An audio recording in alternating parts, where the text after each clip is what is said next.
aloof roommate is physically linked to my water cup. I twist the cap and he groans. I take a sip and he licks his lips. But when I poured bubble tea into it and took a few hard pulls on the straw, he lunged at me and snatched the cup away. Don't suck. My cheap plastic water bottle hit the dorm floor and shattered. Great. My roommate, Sebastian, slid a drawer open and pulled out a cup. Here, take this. It was a glass tumbler. High quality stuff. It had these transparent purple lavender flowers swirling around the glass. The lid had a small, tight silicone hole tailored for a straw. It looked brand new. Pristine. I was honestly a little shook. Thanks, man. He avoided my eyes, turning his back to me to focus on his gaming rig.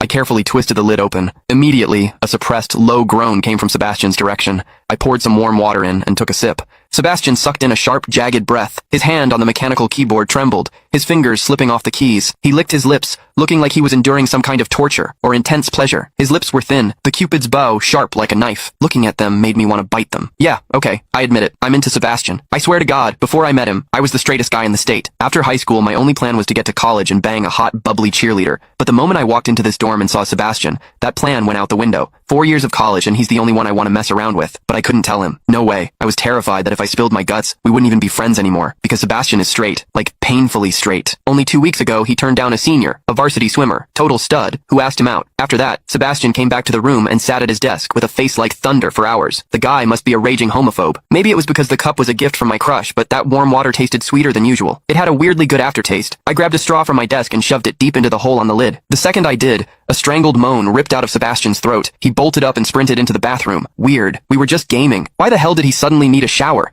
He didn't even grab a change of clothes or a towel. My hearing has always been too good for my own good. Through the thin bathroom door, I heard whimpery, muffled sounds. Soft, hot, suppressed. As a dude, I knew exactly what that sound was. He was jerking off. When I get horny, I usually wait until lights out and hide under the covers like a rat. But Sebastian, it's the middle of the damn day and he just goes for it? Talk about high testosterone. Sebastian is gorgeous. He's got that cold, don't touch me vibe, but his eyes are sharp, almost like a fox. He looks like a priest who's secretly a sinner, tempting as hell. I've heard people say his smile is killer, but I've never actually seen it. Sitting there, I couldn't help but picture what was happening behind that door. That aloof, icy face flushed with heat, his lean, muscular body. The veins popping on the back of his hand as he gripped himself. Does he keep that cold expression even when he's beating his meat? My thoughts were getting way too dirty. My face felt hot. After a long time, I heard a final, guttural grunt from the bathroom. The door clicked open, and Sebastian walked out. His face was bright red, a sheen of sweat glistening on his forehead. There was a visible tooth mark on his lower lip where he'd bitten down too hard. He walked straight to his wardrobe, grabbed fresh clothes, and went right back into the bathroom. Then the shower turned on. Okay, now he was actually cleaning up. The mental image of him panting in there made my throat dry. I grabbed the glass tumbler again